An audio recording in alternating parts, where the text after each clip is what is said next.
thing you need to do is vote.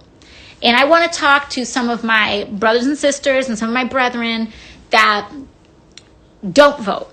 And they don't vote not out of apathy, but actually because they feel so heartbroken at our democracy. Because I understand why people say, I don't vote, what's the point? I really empathize with it. I'm not here to dismiss you. I'm not here to poo-poo you. I'm not here to say you're wrong or that you're a bad person. What I'm here to say is that this year, this election, voting for Joe Biden is not about whether you agree with him. It's a vote to let our democracy live another day. That's what this is about. We need to act in solidarity and protection for the most vulnerable people in our society who have already experienced the violent repercussions of this administration. And the reason that was AOC, Alexandria Ocasio-Cortez, doing an Instagram live stream chat last night. And basically what she was trying to do was speak to progressives about how she feels they need to consider voting Joe Biden. Now, again, on my channel, I don't vote shame. I have people voting for Joe Biden because they believe in harm reduction. And I have people that say because of Tara Reade or Medicare for All or whatever, they just can't vote for Biden. And I welcome those diverse voices in my viewership, and I won't shame people. But why I'm sharing this video is that I think AOC is quite persuasive, but also this is a good example of actually trying to convince progressives to vote for Joe Biden. When you listen to neoliberals or MSNBC hacks or blue checks on Twitter, all they'll tell you is, you're a bad person if you don't vote for Joe Biden. It's your fault what happened in 2016. God damn you, Bernie Sanders and Susan Sarandon. They're blaming Bernie and Susan Sarandon for Ruth Bader Ginsburg passing away and her seat going to be filled by a Republican potentially because it's supposedly their fault. And all that does is force people to dig their heels in.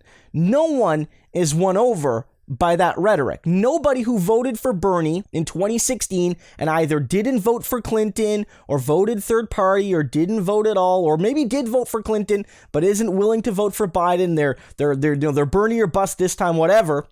The point is, you're not going to win people over with that sort of combative, I told you so rhetoric. AOC is the one that's actually speaking in the language of a lot of progressives, because this is what a lot of people told me after Super Tuesday, after Bernie dropped out. A lot of people, told me, and they told other progressive creators. I know David Dole mentioned this to me, and Mike Figueredo at the Humanist Report, he mentioned it to me, that a lot of his supporters just felt heartbroken. Literally, they felt dejected and heartbroken. They couldn't even pay attention anymore. They needed to, in a way, disconnect. And AOC is right in noting that those feelings are not invalid.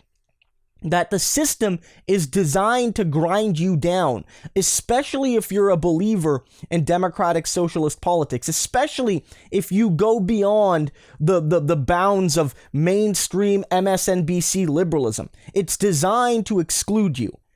I get that, and she gets that too, and she's a credible voice on that. But I think her argument is there's something to be said for how a Joe Biden presidency gives more opportunity than a Donald Trump presidency. I know David Dole has made this point before, and David's a close friend of mine, and a lot of you watch him as well, when he said it's about who you would rather fight for the next 4 years, because neither of these men are going to be your friends. But David has made the point that maybe fighting Joe Biden is a better option. And one argument I've heard that I think I want to speak a little bit to, again, I don't fully disagree, is the accelerationist argument, with one of the arguments being that back in 2016, if Trump wins, America is going to become radicalized, and the response is going to be Bernie's going to be the nominee, and then the president, and then things will start to get better. Whereas if Hillary won, everyone would sort of go back to brunch, and nothing would get better. Maybe there wouldn't be an acceleration, and so you would just trot along with Hillary for 4 or 8 years, and then you just get another Republican ghoul after that, and we'd be right back to where we started.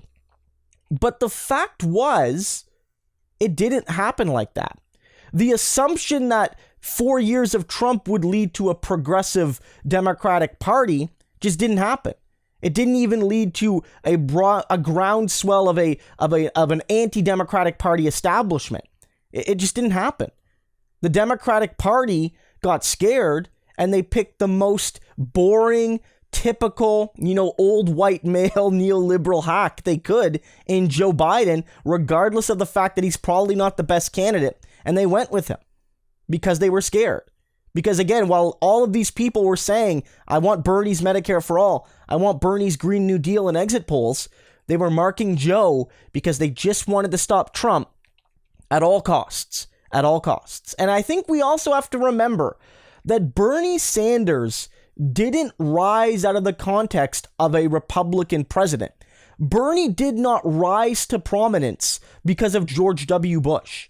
He did not rise to prominence because of Donald Trump. Bernie Sanders and a lot of people like him happened because of 8 years of Democratic Party hackery and lies and hypocrisy. That's where Bernie came from. Bernie was a response to the disillusionment of the Obama regime, not of Donald Trump. And so I don't necessarily think it's 100% the case that Republican administrations are going to lead to a stronger left, when perhaps it's people seeing with their own eyes that the Democrats failed them, giving the left a greater chance. Remember, AOC, Ilhan Omar, Rashida Tlaib, Cori Bush, Jamal Bowman, they did not come to power defeating Republicans, far-right Republicans. They came to power and prominence replacing hypocritical, out-of-touch corporate Democrats. And Bernie Sanders nearly did the same by defeating Hillary Clinton, and he rose after Barack Obama and Joe Biden disappointed the country for 8 years. So I don't know. My view, personally, and as people might know, I'm a Canadian citizen. I can't vote in the U.S. I would likely vote for Joe Biden, but I won't shame anybody who votes otherwise or doesn't vote at all, even, frankly. It's not my place. I'm not going to judge you. Nonetheless, if you are a person that's voting for Joe Biden and you have friends that aren't, and they are progressives, I think this clip by AOC is one of the best things you can show them.